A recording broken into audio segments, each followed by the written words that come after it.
All right, all right. Welcome back to the Hawk Vision podcast, guys. It's your boy, Chuck Hawkins. You know what it is, wherever you're listening, however you're listening. I know you can be anywhere in the world, but you're here to rock with us.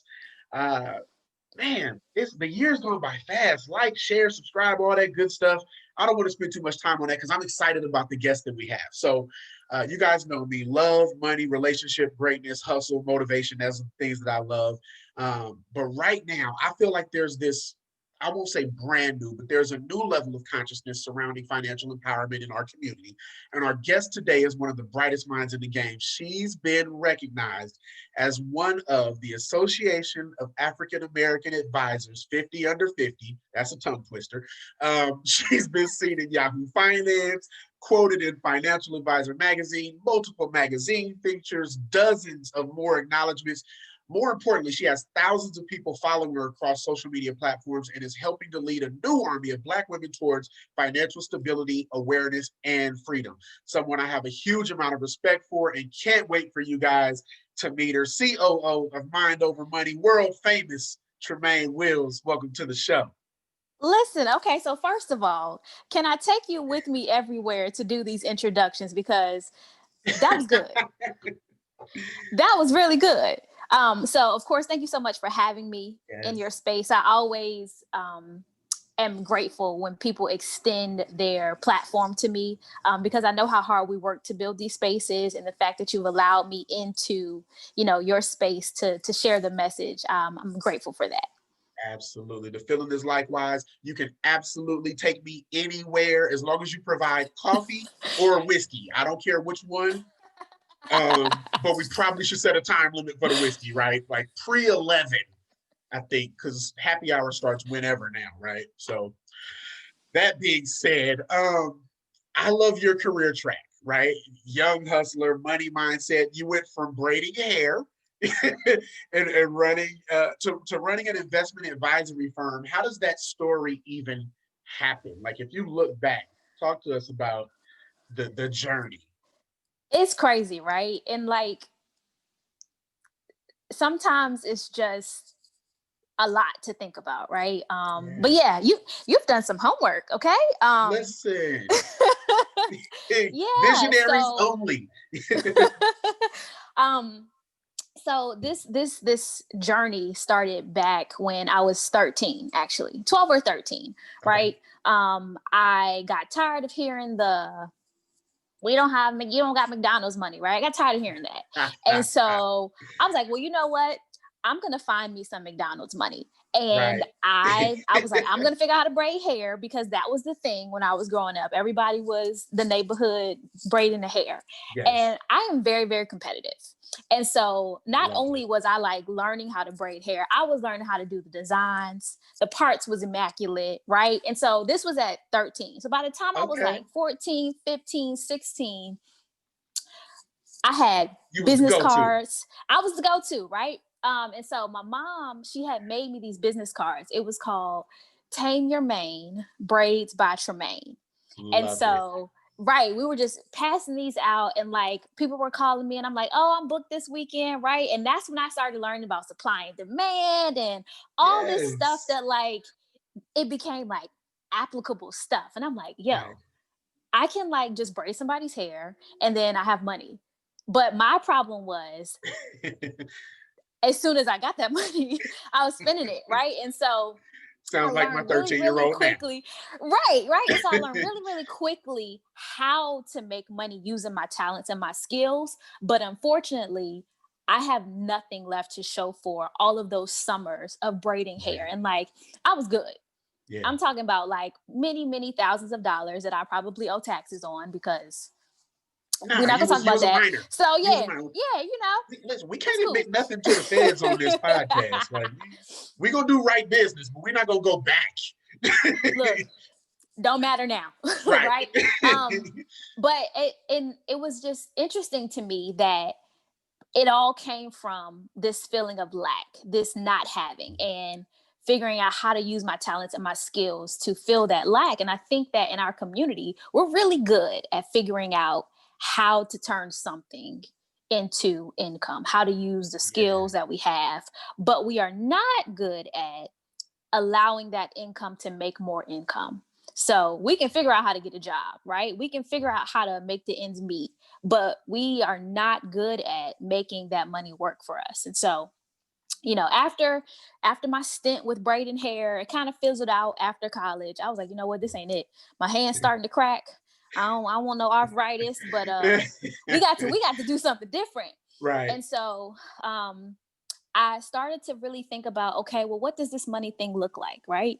I know how to make it, but Yeah. how do I grow it? How do I build more of it? And I became like super focused on what is going to get me the most money. And so I was like, I got to go learn about this thing because we didn't talk about money in my household, right?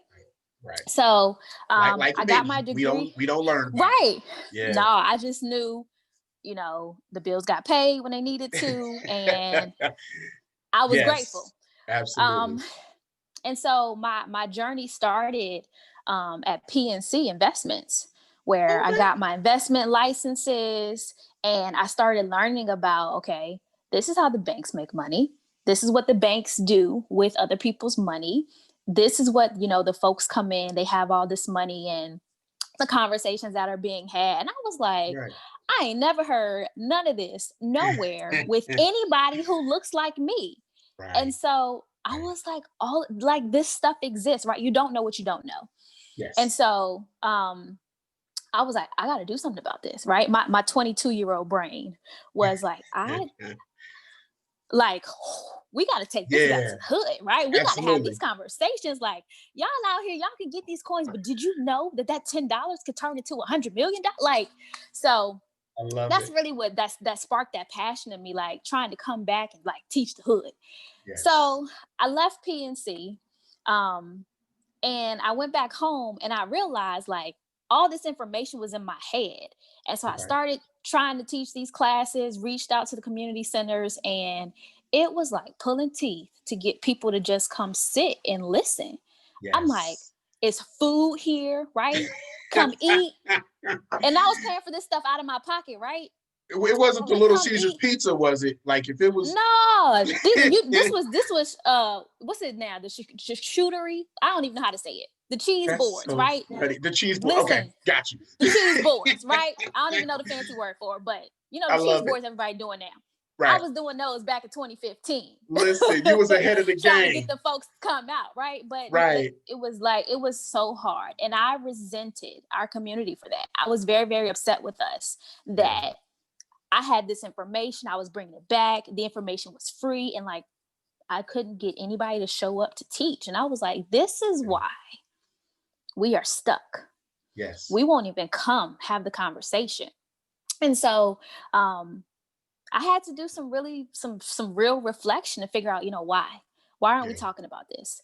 Why can't we get people to come to stuff for free so they can learn? And, after having many, many conversations with people and, learning more about the barriers that we're facing, like there's this deep lack of trust about talking about your money. And because our society has made us believe that, you are your net worth. And if I don't have any money, then I must not be worth anything. And so folks won't talk about it when they don't have it. And so if we're not having the conversations, we can't do anything different.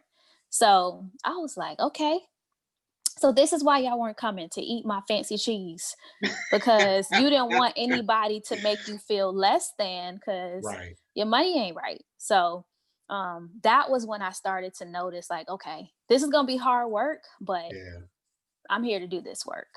It's funny because now there's this social media aspect to it too, right? Where everybody still wants to live their best life and show you the best parts of everything that's going on.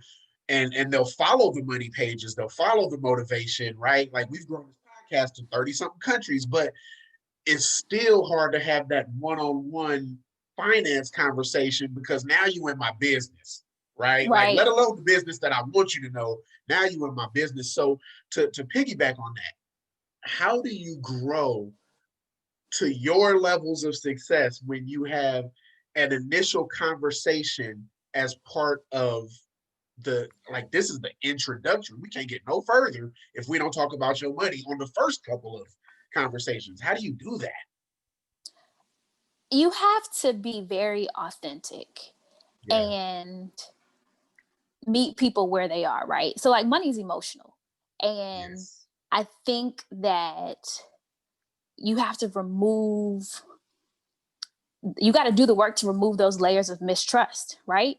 Right. Because if I share some information with you about my finances, like you could take that information and go tell the town, right? Well, not everybody is a fiduciary and they Sure. have that standard of confidentiality, right? So like many of Right. the professionals do, but there are some people that do not, right? And so then your Right. business is all over everywhere that, oh, such and such is broke, right? And Right. so you have to maintain this level of this trust. You have to be authentic about your own journey, right? And so whenever Yeah. I have a new client, I'm like, look, let me tell it to you real. I don't come from wealth. Okay. I have been through Okay. retail therapy. Even when I was a licensed professional, I still was spending more than I should have been spending. And so I get it, right? If Yes. anybody is going to have this conversation with you, like I understand exactly why you're struggling. Even when I knew better, I still wasn't doing right. Yeah. So I think, like, for me, it's easy to help coach people through and help them like navigate this process because I've been through it myself, right? Right. And I think that's why it was so important for me to take this path, because it's hard to listen to somebody who, the Susie Ormans and Oh the my Warren God, you Buffetts. went back, And Susie Orman. listen, it's and like you they like, let's be real, they can't relate, right? And At all. so it's hard to listen to somebody's advice who can't relate to your struggle. They can't relate to the Right. additional hurdles you have to overcome. And when you finally get a chance to sit with somebody and learn the real story about, how they've gotten to where they've gotten, like I had maxed out credit cards. Yeah. I have cashed out a retirement account to go shopping with it. Right. And so like when I start telling My people about God. this stuff and I'm like, look, I own an investment company now. Right. Right. But I had to get over all the financial trauma and Right. the other stuff that was underneath all of that to be able to move forward. And like, it's so much, right? We carry so Yeah. much and it manifests itself everywhere, even in our finances. And so it's so much, man. We got a lot of healing to do. And once we start to do that work, it'll carry over to our finances and our health and all that other great stuff, right? But like Right. we gotta recognize that like you gotta have these conversations. I think the hard part to get over, right? And so I have a background in corporate recruiting, and of course I've been an entrepreneur, forever. And I think financial planning is the biggest black hole of knowledge that's missing from our community, right? And so by the time Hmm. we begin in mass, air quotes, because I hate being politically correct, um, by the time we begin in mass to talk about it or learn about it, it's almost like we have to find the perfectly balanced, aggressive, least risk product out there to make up for the time that we didn't have, right? So Hmm. when like I take people from when I was recruiting or whatever, I would take people from 45,000 to 75,000, 85,000 in the blink of an eye. But all they knew was the 401k, right? All they like, what else what are the basics? What should somebody have? Single woman, 2 kids, your target, right? What should they have besides the 401k? So everything goes back to why, right? Why Okay. you want whatever you want, when you want whatever you want. And that's going to help you lay the foundation for what you're trying to build. Many people, if you have the opportunity to get started in your employer sponsored program, like the 401k, maybe it's a 403b, whatever the case might be, depending on where you are, Yeah. participate. So that's like baseline. Many of us don't even do that, right? And if they're matching, listen, not that there's free money, Listen. but listen, if they are matching, Right. participate in the match. Yes. And so there's that. But we also have to be disciplined about putting money into additional accounts. So I need to have that emergency fund set up so that I am Yeah. comfortable investing. We don't even have $500 set aside. So you're talking Oh, about so putting, glad. Yes. money into this 401k. Well, I don't even have money for new tires. So I Right. don't feel comfortable putting these Right. thousands of dollars into this 401k because what if I need that money? Right. And so there's this, I I don't have that financial security and stability to trust that that money is going to do what I needed to do over there, because right here, there's like a almost emergency right here that I'm not sure I can handle. So we got to take care of that foundational stuff, right? Get that emergency fund set up so that you can feel okay with money working harder for you, that you're not going to need to touch. So that's the first thing. Get those emergency funds set aside. Beyond that, there's some great tax benefit accounts, right? We can do the IRAs, individual retirement accounts. Everybody can have one that is working, right? So you got a job. I can like hear the exasperation in your voice. You're like, please do this. Please, right? And like, if I can't afford to do $6,000 a year, what am I doing? Right? And if I can't afford that, then I have a different problem. I have an income issue. Sometimes we talk about, folks not managing their budgets and they're overspending. But the truth of the matter is, sometimes we are very responsible with our money. We just don't make enough. And that's another conversation for another day, because people will say, oh, they're abusing welfare and all this other kind of stuff. Okay, but you count other people's pockets, but you don't know that they're working 6 jobs just to make it happen because they're underemployed. So that's another conversation. But if you have the disposable income, IRA, please. Take advantage of your employer sponsor program. And then if you're not sure what's next, hire a professional. Love it. So this is where social media gets on my nerves, right? Because I'm very transparent, if nothing else. Have you seen that meme, right, that's circulating where people say, if you own an LLC, you can pay your kids $12,000. Like, the average family is trying to stop bankruptcy for $500, right? And I think that people get caught up in, and that's where the added pressure comes in, because people start seeing, I should own an LLC. Like, no, let's make sure you got an extra couple thousand in the savings account first. Like, stop trying to put, help me help the people, Tremaine, please. I can't help you help the people, because LLC Twitter is the culprit. Everybody's like, oh, own a business. You need to own a business. No, you don't. Entrepreneurship is not for everybody. It's just not. And I say this as somebody who is an entrepreneur. It's hard. It is freaking hard, right? And you cannot go into this as somebody, especially somebody who has dependents. You cannot step into entrepreneurship just on some, whim. Right. It is not responsible. So LLC Twitter needs to just have a seat, right? Because very much owning a business is not the only way to generate income.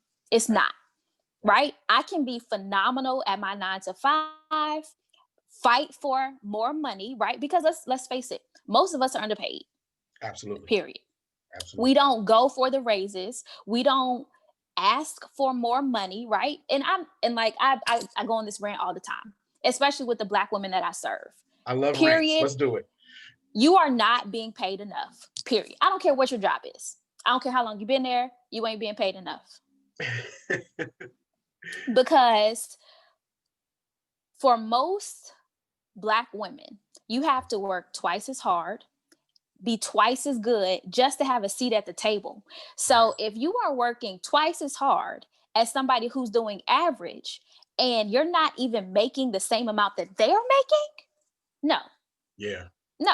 We have to do a better job of collecting our receipts and bringing those receipts to the table. Like, look, this is what I added to the bottom line. Pay me my coins, or I'm taking myself somewhere else, right? We got to be that bold, because you can't. I know so many amazing folks that are afraid to ask for what they are worth, and like, you got to stop. You got to stop. You got to ask for that coin. Let me exposure, and this is another thing too. Like, I'm really going off on a rant right here. They will ask you for more and more and more, and like, it's not free. It's not free. Your time is not free. We have to do a better job just valuing ourselves. And my brain is just spinning right now. It's just, what's funny is when I used to recruit, I would tell people all the time, as long as you sign that offer letter and it says at will employer, you are an at will employee, right? And so I would tell people, change jobs every 3 to 5 years, because you will now get the new market rate for what the job is paying. So if you've been on your job and you get that little 3% annual at best, right? You switch jobs and now you've taken your income up 10, 15 grand, because that's what the market now is paying for that same exact job. So I totally agree with you. Yeah, You and have to oh, be by able to, the way, yes, that 3%, that ain't a raise. That's cost of living adjustment, right? So like listen. you ain't doing no better. You making the same amount for a more experience. Like, no, ma'am. Nope, not Yeah, happening. yeah. It's, but there's a posture that I think a lot of people don't have, because we grew up in that era of, don't, I'm not gonna lose this good job, right? We grew Whatever. up in she I'm said, just what, saying, the good listen, job is losing the great person. We have to stop treating these positions like they are our gods. No. I love If it. I'm good at what I do, somebody else will pay me to be great. We just don't believe in our value. That's like what this all boils down to. For so long and continuously now, we are being told that we're not worth anything, and we believe it. That's our problem. We don't believe our worth. Wow. Nope. Listen, see, that's why listen, when they said you got to have Tremaine Wills on the show, I said, say no more. Say no more. Um, I want to ask about your discovery process. There's, I believe, 7 levels to your system. Mm-hmm. Can you give me a brief overview in regards to, discover, prepare, ignite, and why you created the system the way that you did? Yeah, so I'm actually overhauling this system, changing it. I worked with a copywriter, and so now it's called Freedom, right? It's She like, fancy now, y'all. right. Copyrights, and that's new lawyer money. That's basically what she said. That's new lawyer money. But yeah, so the 7 layers, they just help me create a system to take everyone through, right? And so each client, they experience something different and personalized. But what I've learned through this is that if you don't have a system, you don't have a business, because I need to be able to duplicate this process when I hire other folks to come behind me, so that it's the same process over and over again, right? So in our first level, is to figure out, are we a good fit, right? Not everybody is my client, and I am not the advisor for everybody. And I know that. I'm very, very comfortable with that. And I will tell you that during this first level. Hey, I love you, but I can tell that you are hard headed. And I love it. because you have to really want this. Yeah. Change is difficult. And if I am investing time to help you, you have to want this, because I'm not going to be like, oh, that was okay. Like, no, you messed up. And Yeah. if you keep doing what you've been doing, nothing's going to be different. At the end of however long our relationship is, I want to look back and be like, oh my gosh, we did this. Right. We set up this amazing thing for you and your family. Like, I want you to experience that. And Yeah. if you are not ready to make the commitment to change, I'm going to tell you up front, now's not a good time. I love it. I love it. And Because I'm sorry, go ahead. no, I was just going to say, the part that I love the most about that is, as entrepreneurs, we often feel like everybody has to be our customer, right? Everybody has to, we got to get every sale, every coin, every piece of that. Like, and there's, again, back to that word posture, right? Where you know that the Mm-hmm. value you bring to the table, the skill sets you have, the knowledge that you have, there's going to be another deal. There's going to be Mm-hmm. another customer. There's going to be another client. Why work 3 times as hard for somebody that you can tell during the discovery is not going to be a model client? Mm-hmm. Yeah. So I love that. Go ahead. I'm Yeah. sorry. And then too, it gives everyone an opportunity to test me out too, right? Because even though, I might think I'm great for you, you might think, okay, she's harsh. She's a That's so bit much, funny. right? And so Right. it gives you the opportunity too to say, who can you connect me to? Because I'm not quite sure. You're good. And I Yeah. do that. I do refer out when Right. folks are not feeling me. And there's so many amazing people in this space. I don't Yeah. feel bad when somebody says, yeah, I don't think we're a good fit. Nice. So so that's the discovery, which is now called find, right? Okay. My F for freedom. I love it. And so on the next level, it's now called the reveal. this is where we get down to like the bare bones, right? You got to reveal it all, put it all on the table, right? My Lay it Starbucks all budget, out. my Nespresso budget. Everything. Everything. You got to reveal it. Okay. Show it, because we can't address what we won't acknowledge. Right. And so I asked for all of it. Yeah, I asked for all of it, because if we're going to build something great, you need to know, where your holes are, where your blind spots are. And then not just am I asking you to reveal what's happened, but where you want to go. So like, I'm telling you, dream big. What is it that you want? Many people say, oh, I want to retire at 60. I'm like, is that actually what you want? Or is that what you hear people say? Yeah. No, the details matter. I want to retire at 60 on 4 beaches a year. I want to have 3 income properties. I want, like my wife to be able to point. Well, she do that now. She points, I go get it. But in general, right, I think it's important to be specific. So definitely, yeah. When you, on that reveal part, how often do people bow out at that part? Because that's the part where you get people's true self. Right, that's the part where they say, "Yeah, I'm ready. I want to hire somebody," and then you find out that they spend $300 a month, eating out. And so, funny story.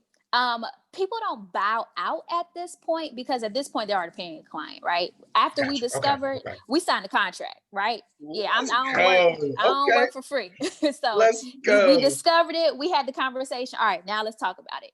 Right. But I do find that people are like, oh, you meant like everything, right? And I'm like, yeah, all of it. Right. So I will say that it's very eye-opening for many people to actually sit down and have to take account for where the money has gone, because that little plastic thing, I hate it so much. I can't stand it. But it just makes life convenient. And I love like paper money, right? Because listen, I was the person that was not trying to break a 20. I wasn't trying to break the 20. And now you don't even notice when you spend like 200. It's just in and out the account, and you can't feel it. Like that plastic card was the worst thing ever. But having to like really sit down and take a look at where everything is going is like, oh snap, I spent $800 on Amazon this month. Yes, ma'am, you did. That one click might be worse than the plastic. That one click checkout. Man, it's a cold game. But yeah, so like in this this level, like putting all that data out is very like, it's vulnerable. And so this is where like I become really good friends with my clients. Like this is where I start to have the conversations like, listen, I know you are feeling some type of way, but I promise you, I'm not judging you, because I'm looking at your transactions and I know I have done worse. I know I have. So I need you to not feel bad. And I need you to understand that like, you aren't alone. There are so many other people who are doing these exact same things, but you don't have to stay here. I love it. You don't have to stay here. It's so I think we can agree on the obvious, right? But why do you think there's so much of an emotional attachment to people and their financial status? Like, I know, I get it, right? When your back's against the wall and bills are due and there's not enough income coming in to, you got more month than money, like I get it. But I feel really, really good when all 4 or 5 streams are, doing their thing. Like I feel better. My emotions are better when I have more money. So how does that correlation kick in? Like how do you uncover it, and how do we address it? So your money is only an extension or an amplifier of who you are at any current time, right? And so when you are stressed, strapped, right, you could have a lot of money and still be stressed out about other things. The money doesn't change anything, right? But I believe that once you get to a place where you have control over the aspects of your life, you gain control over your finances too. And so there's this extension of everything that's already been happening for you.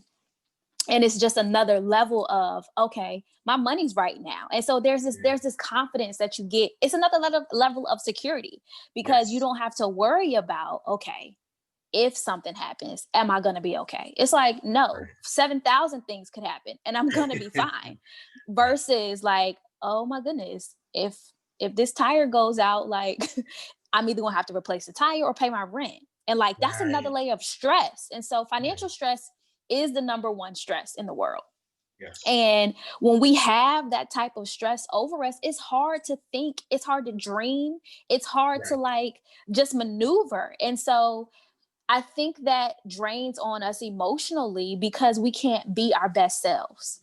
Yes. So, Yes. when I'm coaching folks, even people who aren't like my one-to-one clients, when I'm Sure. having these conversations and I'm teaching, I'm like, look, it's not about the money itself. It never was about the money. It's about the freedom we feel not being stressed by Yeah. feeling this lack.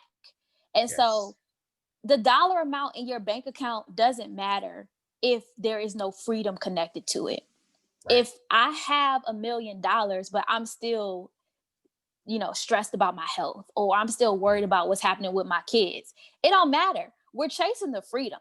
We're Right. chasing the ability to do whatever we want to do with whoever we want to do. And unfortunately, most of that requires money. Yeah. So that's why we want the dollars, not because we want to be a millionaire. Nobody wants $1 million just to have it in the bank. It's because Right. they It's the want the choices. feeling. Yes, they want the choices from having access to the resource. So it was never about, the dollar. It's about giving people this sense of freedom, this sense of relief, like just to be able to breathe again or Yeah. to be able to breathe for the first time. I love it. Two things on that one for me ring true. I used to have a mentor that told me, uh, what did he say? He said it's money is not the most important thing in the world, but it is up there with oxygen, right? You Mm-hmm. you breathe a lot better. And then you mentioned the security of money. So I have a lot of young men that in the family and just throughout social media that look up to me relationship wise and all that stuff. And they keep saying how expensive it is, to be in a relationship and all that. And I'm like, listen, man, the right woman does not want your money. She just wants the security that your money provides. And so I think that it's important that you mention the security part because again, it's the number one stressor. It's why people divorce. It's why, people overextend themselves at work. Um, when you're with a client and you find out that they simply don't make enough money, how does that conversation go? We're talking about creating additional income streams. Now I'm figuring out, what do you know? Because Mm, there is something that is in your brain that you haven't figured out how to turn into income. yeah, And so that could be through, a side gig. It could be through freelance. We figure out, okay, how do I use this asset in my mind and turn it into something that can be monetary value? nice. And so it could just be, I'm going to create a course, set up something that's evergreen that I don't really need to touch again. Right. Or it could be, okay, let me figure out how to get this raised. And so this is why I love building a network, because I can tap on other people where, I'm not the smart, right? I can't rewrite your resume. That's not my lane, but I can Right. point you to a phenomenal woman that can. And then together we build Right. out this plan to make sure that you have the income to sustain the investment plan I create you based on Yes. what we identify as the gap. So if I do see, hey, we have an income issue here, then we talk about what that looks like. Does that mean we put your investment planning on hold? Does that mean I create a one-time plan, go back to when you're able to afford to do this on a reoccurring basis? There's Yeah. lots of options we talk through, but at the end of the day, I'm never going to keep a client that can't actually afford to work with me, Right. because I'm doing you a disservice, right? Right. Now it's just not a good time. So when I have come across people that might have had a setback in producing income, maybe they got laid off from a job or hours were reduced, I'm like, all Yes. right, we're going to put a pause on this. This is what you need to do in the meantime. Here are some contacts. Let me get you connected so that we can bridge this gap and get you back on track. Yeah. So, um, one of the things I love about this space is that there are so many Black women that are just out here to serve. Yeah. So, but yeah, if it's an income issue, then we address the income issue, because many people will say, oh, well, don't have that coffee from Starbucks. Well, I can cut all the expenses all day long, but if I'm Yeah. not generating enough income, there is no amount of creative budgeting that I can do Creative that will, budgeting. I mean, it ain't I the love, avocado toast. It's not. yeah, It's not the avocado toast. It's not the Starbucks. It's not whatever all these people are saying. Like, there was a big wave back in the day, a couple, 2, 3 years ago, where they're like, stop buying coffee. It ain't the yes, coffee, sis. It's like, I'm only making $17 an hour and I got 2 master's degrees. That's the problem, right. That's the right? problem. Yes. So we have to get back to this. We need to make more income. We need to generate more assets that are going to make our assets work harder for us. So I love talking about additional income streams. Like, that is my pride, because I can make your $20 contribution grow every month, or we can turn that into an additional 2,000 because you are worth so much more. Yeah, So, yeah. I love it. I love it. I get excited talking about money, not necessarily because no, yeah, it's because it's money. I ain't gonna lie to the fans. I'm not gonna do that. But I will say this. There was a time when I was in network marketing and I was doing really, really well. Um, and I had a mentor that was like, Chuck, listen, I know you're killing it. Don't buy that house yet. And I said, okay, cool. And I bought the house. Right. And I bought the house. And I think maybe 9 months later, maybe 13 months later, we had an industry shift in network marketing and we mhm, ended up losing the house. Right. And so I don't know if you've ever seen that movie John Q, where the kids in the hospital and the wife's on the phone yelling, "Do something!" Right? And I mhm, have never felt so low when I was going through the foreclosure, and then having to talk to my mentor through the process, and that I told you so. Oh, I've never felt that low outside of when they was towing the car at the same time. And so, to your point of creating additional revenue streams, how often do you? I got to position this right because I want to keep the energy up and the motivation going or whatever. But sometimes we have to downsize, right? mhm. And so, how often is that a conversation that comes up when we say, listen, if these are your goals, I know you want XYZ, but for the next 2 years, we're going to have to take you out of that, put you here, and here's why. And then you have to paint this vision of what this sacrifice does. How does that part work for you?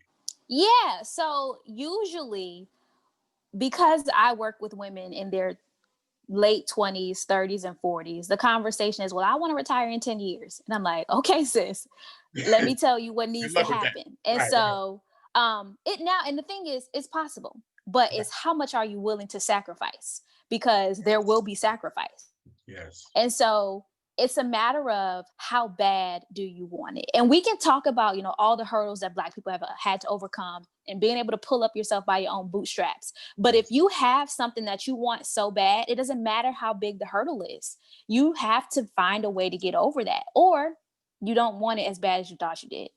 Yeah. Right. And Yeah. so I have this conversation frequently because I'm thinking about a client I have now, and she likes to do interior design in her house. And I'm like, told me that you wanted to be able to save X amount of dollars. And I'm like, you can't do that Right. buying all of these things the way you're buying it. And so I'm like, is this actually a goal that you have? Right. And Yeah. so what we might find is sometimes we purposely self-sabotage because we don't actually think we can achieve it. And so if I don't put forth my best effort, then I can always go back and say, oh, well, I didn't actually try that hard. Mm. That's why I didn't reach whatever that goal was. And I find this a lot with individuals who I work with that were labeled talented and gifted, or they were in advanced classes or anything like that, right? Yes. Where they are used to, things either being very, very easy and not having to actually apply themselves. And Yeah. so when it's actually time to apply themselves, they're like, oh, but what if I fail? Yeah. The Right. imposter And syndrome so kicks in. Right. And so I think for many of us, we live in a perpetual cycle like that. Mm. It's, well, I'm not sure I can actually do this thing. So let me just mess it up now. And then I can always say, well, I didn't try my best. That's why it didn't happen. Versus all right, let me actually put my energy towards making this happen and showing up for myself no matter what.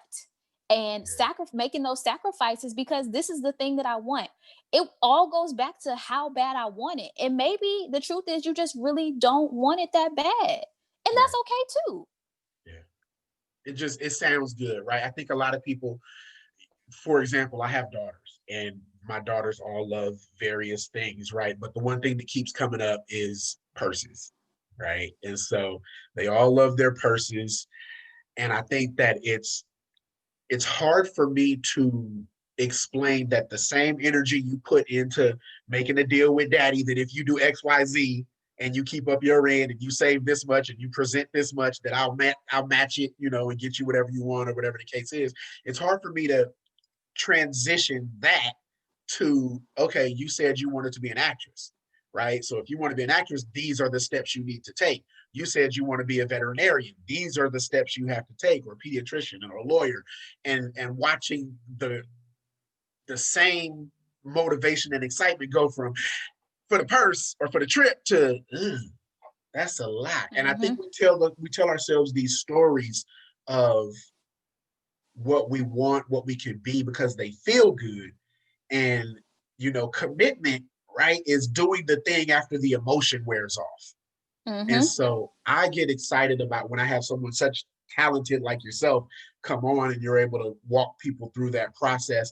I have to ask, as a business owner in this space, we've already talked about it. Mine is coffee and whiskey, watches, and I love a good watch. What is Tremaine's vice? Oh, well, unfortunately, there is not just one. So there's that. She said there's that. I really enjoy gifting. Really? Yes, I Okay. like making people feel good. And so for me, it's maintaining, okay, I've already spent my budget Okay. buying my niece whatever new thing she wanted, right? Yeah. Um, and then the other thing would be workout clothes. So Quarantine I ain't helped you at all. no, because now I'm like in the gym. I switched to a different workout program. So unfortunately, I'm not there every 6 days a week. I'm only there 3 days a week now, right? Okay. So, right, I don't need a new fit. But that has been another thing too, because when you feel like you look good, you work out better. Absolutely. So I thought you was that's going another somewhere else one. with that one, but okay. Ah! You work out And I better when you think look good already. Okay, I'm gonna let you have that one. um but I think now I might be moving into this wig thing, which is a very, very expensive industry. So I'm afraid for that. But Yeah. we gonna have to figure out how to put it in the budget. So it was very convenient today. And one of Kashira actually, I blame Kashira. This is her fault. So Okay. thank you, sis. But I blame you for the convenience of this new habit I might be forming. But Listen, I'm gonna let you yeah. tell her that because I'm not getting on Kashira head about nothing. I love she is. You know what I do love though? She will make you pick up a habit before you realize Yes, the planner girl thing too. So I haven't jumped on that wave. I like to write out my goals on a uh, composition notebook or it. Yep. a Same. wide rule notebook because I don't Yes. like feeling confined to their little boxes. It's Look. pretty, but if I want to schedule stuff out by 15 minutes, like I need my space. So, Right. I um, love it. but yeah, I think those are my biggest things that I spend money on. Gifting for my niece. Okay. Um, well, now there haven't been many conferences. I'm a Delta.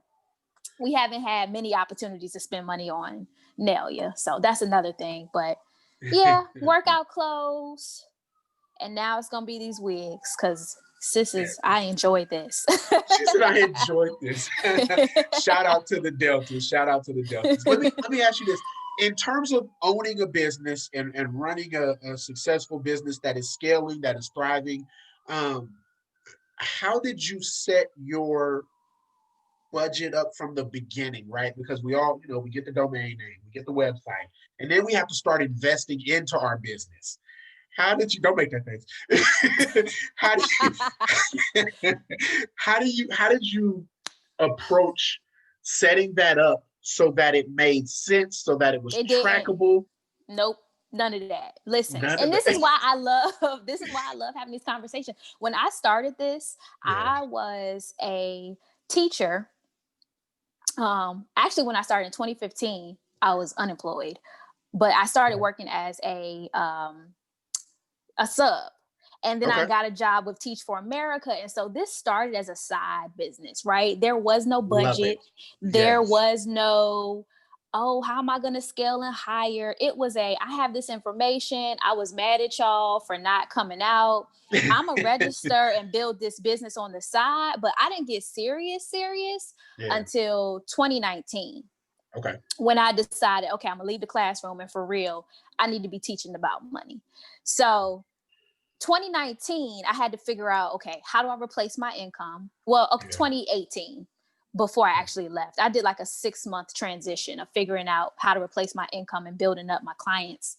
Yes. But so the answer is I didn't have all that stuff set up. Gotcha. Okay. And so if you are listening to this and you ain't got your stuff set up, don't feel bad, because even as a financial advisor, okay, Yes.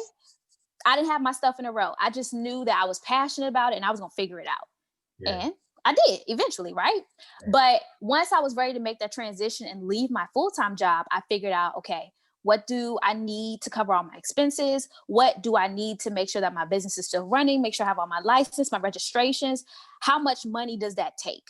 Right? So figuring out those break-even numbers. And then from there, okay, I want to be profitable. So how much do I need to charge? And I was like, I am severely undercharging. Y'all got to pay me more. So learning to raise my prices, right? Yes. And then something else I learned was I do not trust people. And so I would start to think about hiring and then nope, can't do it. And so it wasn't until January of 2020 that I was ready to actually like, okay, let me figure out what this is going to look like. And even still then I did it wrong. And I had to let people go. And so when you are thinking about scaling and you have to really consider how much does it actually cost to hire somebody to do a good job. Yes. And making sure you check the receipts, you verify, right? You trust, but verify, right? And make sure they can do what you want them to do.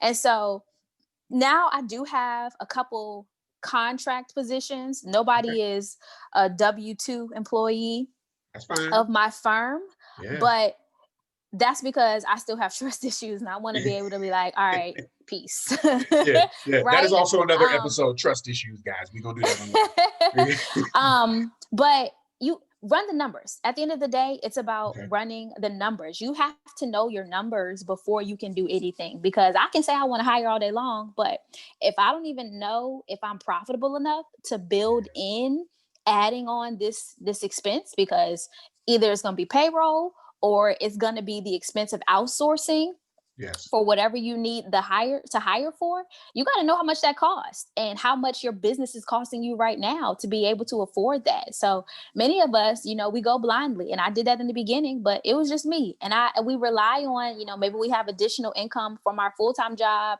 And so it don't matter, right? But listen, when you're ready to grow, you got to be very, very intentional about those numbers, because the numbers will determine the direction you can go. If you don't know your numbers, you're not going nowhere. Yeah, I love it. Nowhere at all. So strong. We are getting close to wrapping up, unfortunately, because we could do this all day long because I love your energy. Couple more questions and then we'll wrap up. In regards to being able to walk away from the 9-to-5 as the substitute, or in any profession, how much work did you have to do on your belief systems to be able to say, okay, I'm walking away? So I was spoiled. I am spoiled. I am spoiled. I love it. I have the most amazing support system like in the world. I will put my support system up against anybody's Okay. because my parents have been telling me from birth probably that I can do anything. And Yes. so there was never a doubt Okay. that I would be successful. It was a matter of how long I was willing to fight to make it happen. And so having them continuously pour in and support, like my dad and my mom repost and share every freaking thing. Love it. And that like continuously just like lets me know like, oh, my parents love me, like they got me right. And so Yes. I know that if things fall apart, it don't matter because my parents are here, like. And so for me, I know that that is a blessing. Many people don't have Yes. that type of support system. And Absolutely. so Absolutely. that really helped me. And there are still times where I'm like, oh my goodness, this is tough. But there's always somebody that Yeah. is like, no, this is the call. This is the call. Answer the call, keep going. And so I've bought into the belief. I know this is where I'm supposed to be because when it does get hard, somebody is right there and they're like, listen, you cannot quit. There are so many people that are going to benefit because you aren't quitting. So Yes. it has to be bigger than you. It can't just be about the money, right? The money's nice. Yeah, I can wake up whenever I want to and take breaks off, whatever. Right. But Right. that freedom comes at a cost. And Yes. so the cost is how bad do you want to leave the legacy? And for me, it's worth it. Wow. I love it. It's funny because I I tell my daughters to be great. I think so much that they're probably sick of it, right? But I similar to yourself, I want them to understand that if nothing else, you have somebody that believes in you, wants you to win, and will support anything you do as long as you're doing it right. And there are people, to your point, that don't have that support system in place. But with that being said, when you have that void, you have to go back to your why, right? Mm-hmm. And what motivates you. If you look back over the career and the investment advisory section, right? You have people that jump on Instagram and they're, you should do this. You should jump on Robinhood and do options. Hate it. Let me Hate do the it. question first, Tremaine, I'm please. mad. I'm She, mad already. Go ahead. she said, "I'm bad." You, you got people that they'll tell you they're options traders. They'll tell you that you should do X, Y, Z, and open up all these different accounts with Robinhood because it's free. No shade to Robinhood, even though they just had to pay what they had to pay. Big fine, okay? That But part, go ahead. right? But I think that it's important that people one do the background check because you'll see that they used to sell wigs 8 months ago and now they a finance expert. But more importantly, how does that make it harder for you to have to go against the grain? Listen, I love it. She out here her Kobe game. She like, no, but like I would imagine though, it creates an extra barrier because we already got people that don't want to talk about their money. We already got people that don't want you in their business financially, even though they want your help. And then they got somebody on Instagram that they don't know telling them, LLC Twitter, open this, do trade options. You don't need no experience. This is what you should do. Jump into Bitcoin. Like, how do you help your clients block out the noise? I guess is the question. You got to keep it real. I believe that there could be a million advisors and my people will still find me because nobody can do what you do the way you do it. And so it doesn't matter. There is no competition in my lane because nobody is me. And the people I'm called to serve, I will serve them. Now they might have to take a couple detours before they get to me, right? Maybe I haven't developed the message to the point where they are ready to receive it. Or Yeah. maybe there's still some growth that I need to do to be ready to serve them. But it doesn't matter. And I feel like that about anybody who is called to a space. If you are the truth, it doesn't matter how many other people are in that space. Yeah. Your people will find you and you will find them and you will find your voice. So I don't care. All the people be hopping in my DMs about Forex. I'm like, You know, I got 3 investment licenses and I own a firm. Did you read my bio? Do And like you not read to the like bio? and I be having to like check myself like, girl, you still small fish, but yeah. I can't say, do not invite me to join your Forex team when I can teach your Forex team. I don't. That part. Yeah. Is I love Jesus, I could do this forever because it's rare that you, and this is why, again, this is why we were put together, I'm sure, because it's rare that you have someone that is secure enough in their space and their knowledge to say, listen, I ain't worried about all the noise. I'm not worried about all the things going around me. There are going to be millions of people that will start a podcast after me, right? There will be millions of people that have probably started podcasts before me. But if you look at my guest list, right, they go no. What does the word vision mean to Tremaine Wills? Listen, if you don't have what's the word say? The people fail for they lack vision. I don't know. Yes. Oh,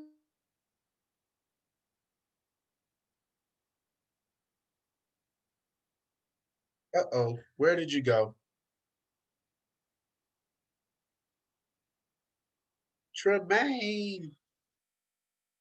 Technical difficulties, guys. Give me 2 seconds. She'll be right back on.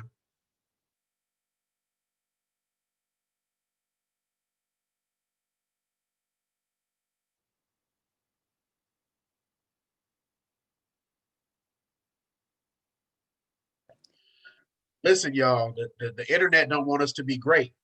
And I refuse to have Tremaine interrupted. So we will start that one more time. What does the word vision mean for you? yeah. So for me, vision is everything, right? The Bible talks about, and I don't know the verse, I can't quote it, but I know that there's a But I verse know what that you're talking talks about. about the people will perish because they lack vision. And Yeah. so when you don't have an idea of where you're going, it is incredibly difficult to make any progress, right? So you have to see it before you can see it, right? You have to be able to visualize and know what direction you want to head before you can make any progress, right? Sometimes we get stuck in, whatever our current situation is, and that's all we can see. So you have difficulty trying to brainstorm or be creative and solve problems to get to that next level because all you see is what's in front of you. And so like vision is everything, right? I have to have an idea of what I want my finances to look like. I have an idea of what I want my family to look like, what I want my body to look like, my health. Like I need to see what all of those things are so I can make a path to get there. If I don't see anything changing, nothing will change. So the vision to me is everything. You have to have vision in order to grow. And so I think that's why so many of us struggle because, we lack that vision. Yeah. Yeah. I had you might be familiar with Ash Cash, Mhm. Ash Xanthus. I had him on the show, and he said his thing is we have to change our relationship with money, right? What is one thing that you want everybody associated with Tremaine to know about money? Ugh, money is nothing, right? It's just another medium. It's something we use to get the things that we want. And so I think we have this distorted view that like, oh, if I just had, $1 million, or if I just had, whatever that dollar amount is that gets you going, things will Yes. be different. But nothing changes, right?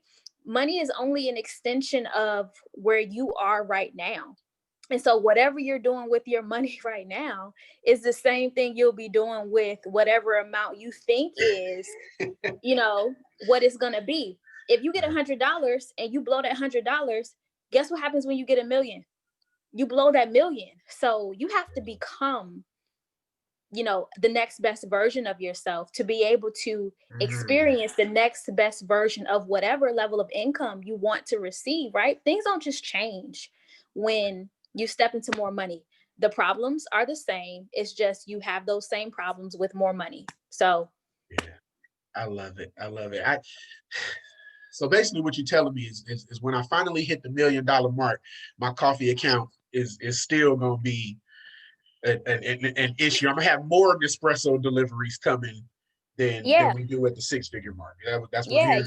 you gonna find some, some luxury coffee that is like, oh, this is $1 million. This is what the millionaires drink, right? It won't be anymore. It's Starbucks. Who drinks that, right? I'm So already like, on that. Listen, we drink Pete's over here. If I'm out, we drink Pete's coffee, right? I want more than just hot milk. No shade to Starbucks if y'all want to sponsor the podcast. But we so yeah, you might be right. I think I am. I'm probably that guy. Like I will find expensive like Cuban coffee.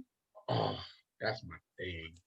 Like there's a spot out here in San Francisco that has the best Cuban coffee. Like it's worth the 1 hour drive.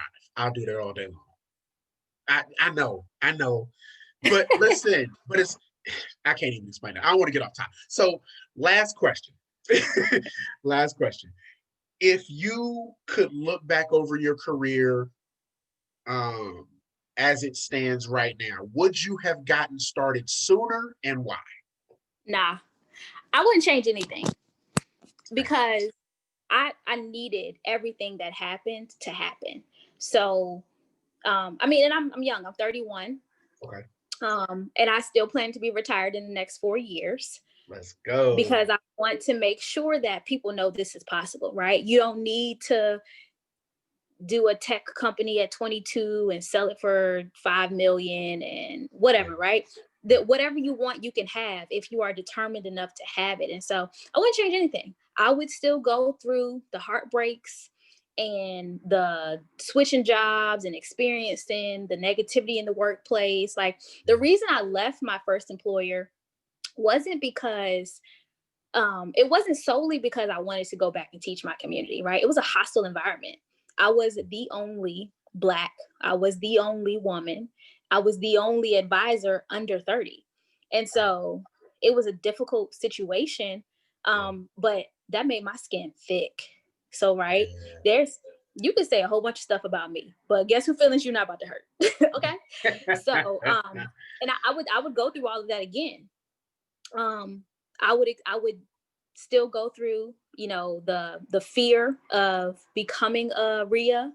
I would still go through not sitting for the CFP because I was afraid of failure, right? Because now these Yeah. are all real conversations that I can have Right. and be very transparent about the process, right? Everything isn't, oh, I put my hat in the ring for this thing and I Yeah. got it first try, right? And so that's not how the stuff works. And so I would go through everything exactly the same all over again Yeah. because it's made me who I am. I love it. So last question that has just popped into my mind. Because of your industry, we see a lot of emerging Black banks, right? You see Mhm. Morgan Bond, I believe. You see Go Capway with Sheena Allen. And then I think Killer Mike has Greenwood, or there's a couple of are there are do they have, I won't say that because again there's a lack of knowledge, right, in terms of their offerings, their awareness, all that. There's a B of A on every corner, but do they have, to your understanding or to your access, do they have all of the financial options and tools available that we need if we want to transition our money to a Greenwood or a Go Capway? Do they have everything available? For the general population, yes. Awesome. Most of us are saying, oh, I don't want to move my money there. They don't have an extensive investment network. You don't have an investment account. You don't need an extensive investment network of advisors. You don't even have, $500 in your savings. So we make these excuses, right? We want to see the full staircase before we have taken the first step. And so if we're going to talk about building Black wealth, we Yeah, need to start with ourselves at where we are on the staircase and take that first step. So yeah, can you open a checking account? Yes, you can, right. right? Um, it's the same trust that you are putting in the financial institutions elsewhere. That same trust can be put into Black banks, and you better believe that they have a higher burden of proof. They are going to work that much harder because they don't want to be the last, right? They Yes. don't want to get Yes. started and then fail right? Because of something they did.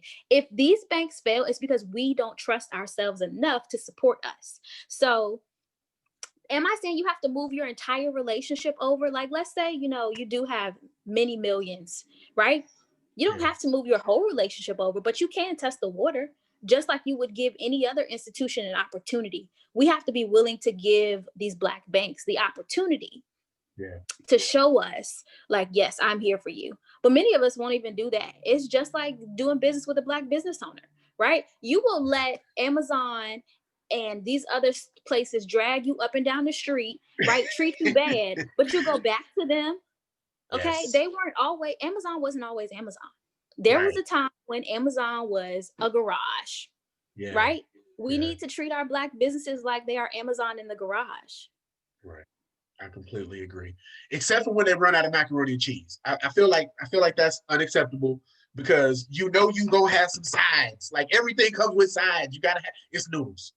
Like, come on, come on. I get it. You want to run lean, but we can't. We gotta stop running out of mac and cheese.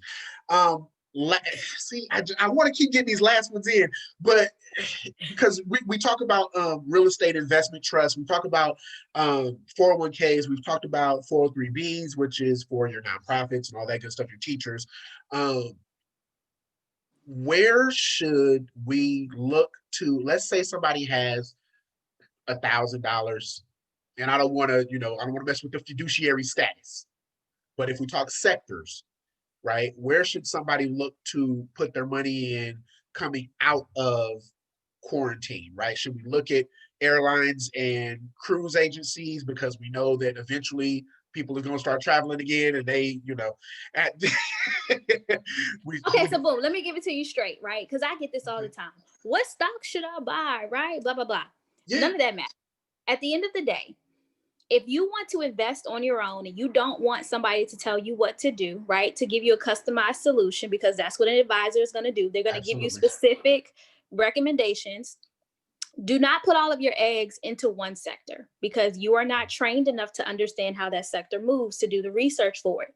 If Right. you want to invest and do it in a way where you don't have to ask for any expert advice, invest in something that moves with the entire market as a whole, right? Okay. Because we know that over the course of time, the market has improved every year, right? Right. So we're talking And S&P. so yes, we're talking you index funds. And this is the one thing that There I we can go. say about the DIYers that are on social media. If you don't want to pay for advice, great. Put the money in an index fund and leave the advisors alone. But you Right. don't get to ask an advisor and not pay them for what they know. So pick Absolutely. one. Either you pick for the detailed specific advice or you put your money in an index fund and keep it moving. Okay? I love it. I love it. That being said, ladies and gentlemen, you've been listening to the one and only Tremaine Wills. There is no one better. You see what the posture is. You understand why she's killing it on every level. Where can they find you on social media? What button should they push? Listen, type in at Tremaine Wills on whatever platform you want to put it on. And that's where you'll find me. So I'm most active on Facebook and Instagram.